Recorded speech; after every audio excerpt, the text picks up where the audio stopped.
नमस्कार दोस्तों, स्वागत है आपका हमारे YouTube channel target civil services में। दोस्तों आज है 8 मार्च और मध्य प्रदेश के डेली करंट अफेयर में आज हम पढ़ेंगे 8 मार्च की करंट अफेयर। तो लेक्चर ध्यान से देखिएगा। और देखिए दोस्तों, अगर आपको Madhya Pradesh daily current affair की जनवरी 2021 से लेकर दिसंबर 2021 तक की पीडीएफ चाहिए तो आप हमारे व्हाट्सएप नंबर 9111920612 पर मैसेज कर सकते हो। और दोस्तों इसको मात्र 99 रुपीज़ में परचेज कर सकते हो। इसमें दोस्तों आपको लगभग 3500 questions only MP current affair से देखने के लिए मिलेंगे और सारे क्वेश्चंस का दोस्तों डिस्क्रिप्टिव आंसर रहेगा। और देखिए दोस्तों, जनवरी 2022 और फरवरी 2022 की भी पीडीएफ आ चुकी है तो वो भी अवेलेबल है। दिवस की बात करें हम तो 3 मार्च को विश्व वन्यजीव दिवस मनाया जाता है, 4 मार्च को राष्ट्रीय सुरक्षा दिवस मनाया जाता है और 7 मार्च को जन औषधि दिवस मनाया जाता है।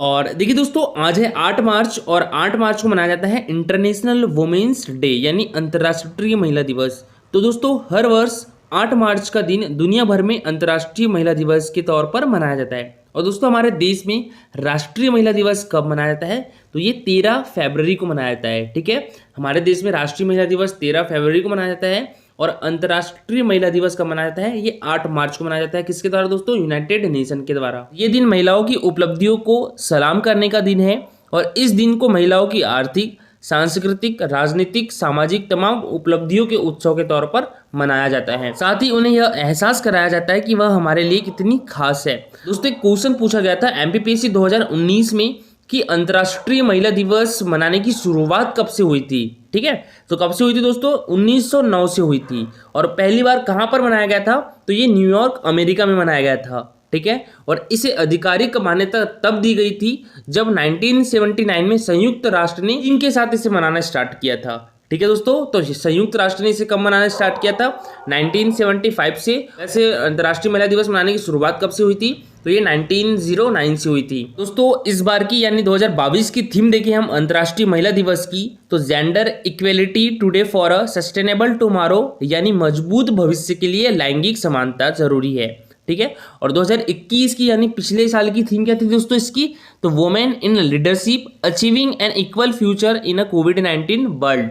ठीक है, तो दोनों थीम याद रखिएगा, 2021 की भी और 2022 की भी। और देखिए दोस्तों, अंतर्राष्ट्रीय महिला दिवस किसके द्वारा मनाया जाता है तो ये संयुक्त राष्ट्र के द्वारा मनाया जाता है।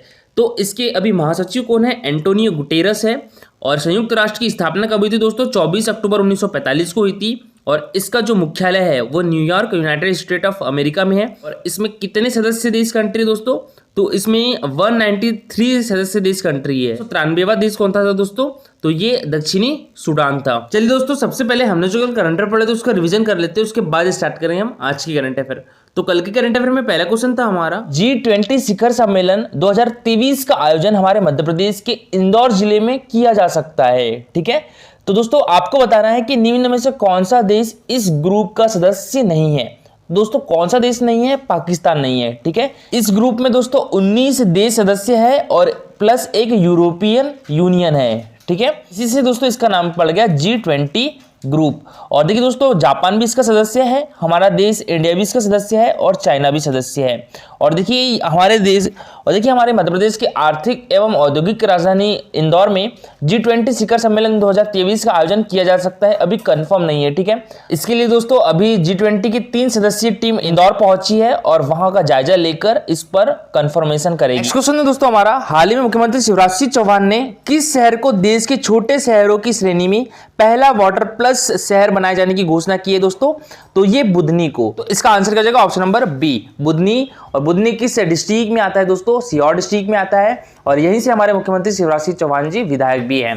दोस्तों 6 मार्च को बुधनी का गौरव दिवस भी मनाया गया था। तो उसी दिन दोस्तों शिवराज सिंह चौहान ने घोषणा की है कि देश के छोटे शहरों में जो बुधनी शहर है उसको पहला वाटर प्लस शहर बनाया जाएगा। दोस्तों हमारे देश का पहला वाटर प्लस शहर कौन सा है? इंदौर है। नेक्स्ट क्वेश्चन दोस्तों हमारा, हाल ही में राज्य स्तरीय भुवन भूषण देवलिया पत्रकारिता पुरस्कार से किस पत्रकार को सम्मानित किया गया दोस्तों? तो ये किया गया है जयराम शुक्ल को। तो इसका आंसर हो जाएगा ऑप्शन नंबर बी। और ये पुरस्कार किसने प्रदान किया है दोस्तों? हमारे मध्य प्रदेश के चिकित्सा शिक्षा मंत्री विश्वास सारंग ने प्रदान किया है। नेक्स्ट क्वेश्चन दोस्तों हमारा, मध्य प्रदेश की पहली पेपरलेस विद्युत वितरण कंपनी कौन सी होगी दोस्तों?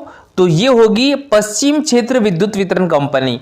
तो इसका आंसर क्या हो जाएगा दोस्तों? Option number C. ठीक है दोस्तों, हमारे मध्य प्रदेश की पहली पेपरलेस विद्युत वितरण कंपनी पश्चिम क्षेत्र विद्युत वितरण कंपनी होगी। इसका मुख्यालय कहां पर है दोस्तों? तो ये इंदौर डिस्ट्रिक्ट में है। मध्य क्षेत्र विद्युत वितरण कंपनी का मुख्यालय भोपाल डिस्ट्रिक्ट में है और पूर्व क्षेत्र विद्युत वितरण कंपनी का मुख्यालय कहां पर है दोस्तों, तो ये जबलपुर डिस्ट्रिक्ट में है। नेक्स्ट क्वेश्चन दोस्तों हमारा, हाल ही में नेशनल कंपनी लॉ ट्रिब्यूनल यानी NCLT हमारे मध्य प्रदेश हाईकोर्ट के किस खंडपीठ में शुरू की जाएगी दोस्तों, तो देखिए ये की जाएगी इंदौर खंडपीठ में। तो इसका आंसर क्या जाएगा, ऑप्शन नंबर ए। ठीक है दोस्तों, इंदौर खंडपीठ। और देखिए दोस्तों बात करें हमारे मध्य प्रदेश हाईकोर्ट की, तो हमारे मध्य प्रदेश हाईकोर्ट की स्थापना कब हुई थी दोस्तों, 1 नवंबर 1956 को हुई थी। ठीक है, इसके उस टाइम न्यायाधीश कौन थे दोस्तों, यानी हमारे मध्य प्रदेश के प्रथम न्यायाधीश कौन थे, मुख्य न्यायाधीश, तो ये थे मोहम्मद हिदायतुल्लाह जी थे। और मोहम्मद हिदायतुल्लाह जी दोस्तों हमारे देश की एकमात्र ऐसी व्यक्ति है जो कार्यवाहक राष्ट्रपति, कार्यवाहक उपराष्ट्रपति और हमारे देश के सुप्रीम कोर्ट के मुख्य न्यायाधीश भी रह चुकी है। मध्य प्रदेश का हाईकोर्ट कहां पर है, तो ये जबलपुर डिस्ट्रिक्ट में है। इसकी 2 खंडपीठ है, एक इंदौर में है और एक ग्वालियर में है। इनकी स्थापना कब हुई थी दोस्तों, तो ये 1968 में हुई थी। हमारे मध्य प्रदेश हाईकोर्ट में 6 न्यायाधीशों की नियुक्ति की गई है। तो ये नियुक्ति किसके द्वारा की जाती है, हमारे देश के राष्ट्रपति जी के द्वारा की जाती है।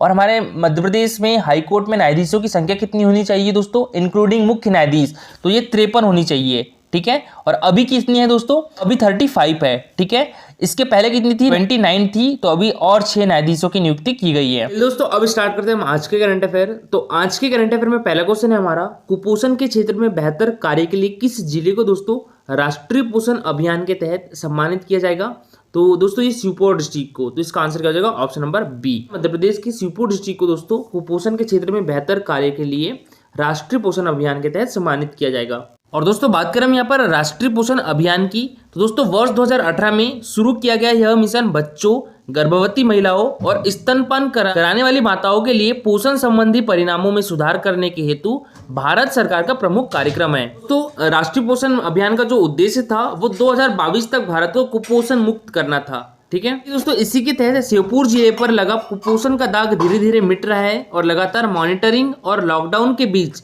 बच्चे जिले से बाहर नहीं गए हैं। और इसका असर यह हुआ है कि जिले में 3 साल में 88% तक कुपोषण घट गया है। 3 साल पहले दोस्तों जिले में कुल 5600 कुपोषित बच्चे अति कुपोषित और कुपोषित को मिलाकर थे और यह अब 667 रह गए हैं। और श्योपुर को अब राष्ट्रीय पोषण अभियान के तहत सम्मानित भी किया जाएगा। केंद्र सरकार ने दोस्तों पोषण अभियान में मापदंड तय किए थे जिसमें 3 साल का डेटा एनालिसिस किया गया है। और 3 साल पहले तक श्योपुर में 100 के करीब अति गंभीर कुपोषित और 4000 कुपोषित बच्चे थे। इनका ग्राफ घट गया है और सरकारी रिकॉर्ड में अब जिले में 67 अति गंभीर कुपोषित और 600 के करीब कुपोषित बच्चे रह गए हैं। नेक्स्ट क्वेश्चन दोस्तों हमारा, एशियन सेलिंग चैंपियनशिप में मध्य प्रदेश राज्य सेलिंग अकादमी की खिलाड़ी रितिका दांगी ने कौन सा पदक जीता है दोस्तों, तो इनके द्वारा जीता गया है स्वर्ण पदक। तो इसका आंसर क्या जाएगा दोस्तों, ऑप्शन नंबर ए। ठीक है, और दोस्तों ये एशियन सेलिंग चैंपियनशिप का आयोजन कहां पर किया गया था, तो ये अबू धाबी में किया गया था। और दोस्तों इसी चैंपियनशिप में हमारे मध्य प्रदेश की सेलिंग अकादमी के खिलाड़ी नेहा ठाकुर के द्वारा कौन सा पदक जीता गया है दोस्तों, कांस्य पदक जीता है। ठीक है, नेहा ठाकुर ने कांस्य पदक जीता है, रितिका दांगी ने स्वर्ण पदक जीता है। दोस्तों जो रितिका दांगी है इनका संबंध हमारे मध्य प्रदेश के किस डिस्ट्रिक्ट से है, तो इनका संबंध हमारे मध्य प्रदेश के राजगढ़ डिस्ट्रिक्ट से है।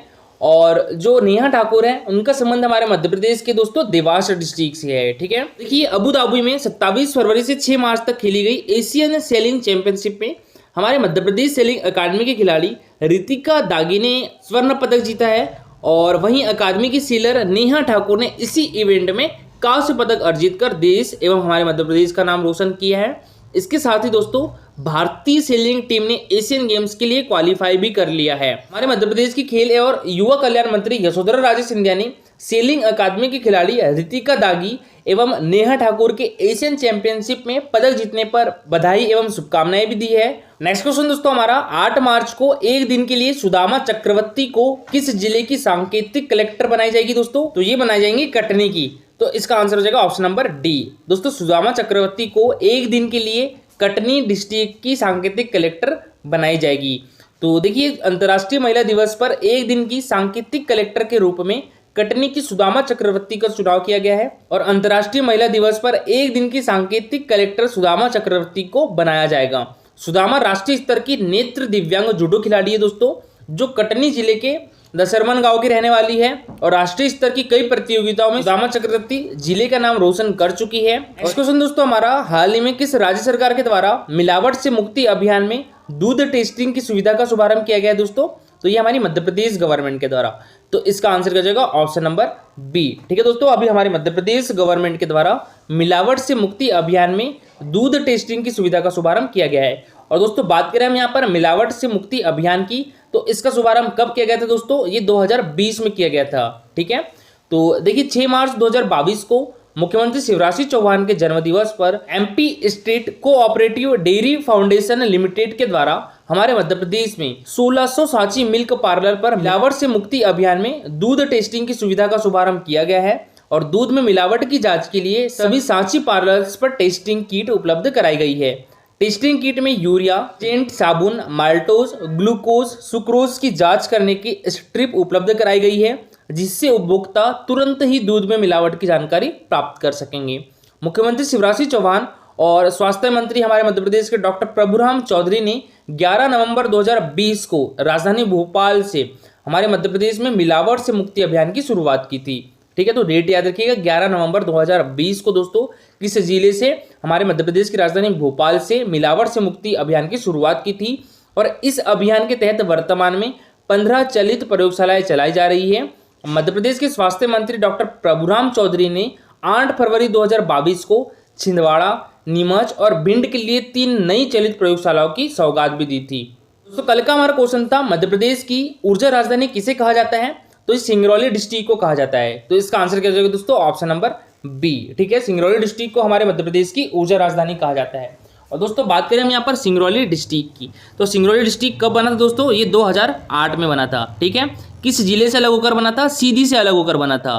और दोस्तों सिंगरौली डिस्ट्रिक्ट 2 राज्यों से अपनी बॉर्डर शेयर करता है, कौन कौन सी, उत्तर प्रदेश और एक छत्तीसगढ़ से। और सिंगरौली डिस्ट्रिक्ट हमारे मध्य प्रदेश का कौन सा जिला था दोस्तों, तो ये 50वां जिला था। ठीक है, 51वां कौन सा है, आगरमालवा है, और 52वां निवाड़ी है। 49वां कौन सा दोस्तों, तो 49वां अलीराजपुर था। और अलीराजपुर किस डिस्ट्रिक्ट से अलग होकर बना था, तो ये झाबुआ डिस्ट्रिक्ट से अलग होकर बना था। ठीक है, हमारे मध्य प्रदेश की राजधानी कौन सी दोस्तों, भोपाल है। मध्य प्रदेश की संस्कार राजधानी जबलपुर है। और मध्य प्रदेश की सांस्कृतिक राजधानी पूछा जाए दोस्तों तो उज्जैन है। इंदौर हमारे मध्य प्रदेश की आर्थिक एवं औद्योगिक राजधानी है। हमारे मध्य प्रदेश की ग्रीष्मकालीन राजधानी कौन सी है दोस्तों, पचमढ़ी है। और दोस्तों आज के लिए आपका क्वेश्चन है, सागर विश्वविद्यालय की स्थापना कब हुई थी, वर्ष 1944 में, वर्ष 1945 में, वर्ष 1948 में या वर्ष 1946 में। और दोस्तों सागर विश्वविद्यालय एक केंद्रीय विश्वविद्यालय है। ठीक है, और ये हमारे मध्य प्रदेश का पहला विश्वविद्यालय भी था। और इसका नाम क्या है दोस्तों, डॉक्टर हरि सिंह गौर विश्वविद्यालय भी है। तो इसका आंसर पूरा डिटेल में दीजिएगा, कब ये केंद्रीय विश्वविद्यालय बना था और कब इसकी स्थापना हुई थी। दोस्तों आज से इतना ही, thank you for watching this video.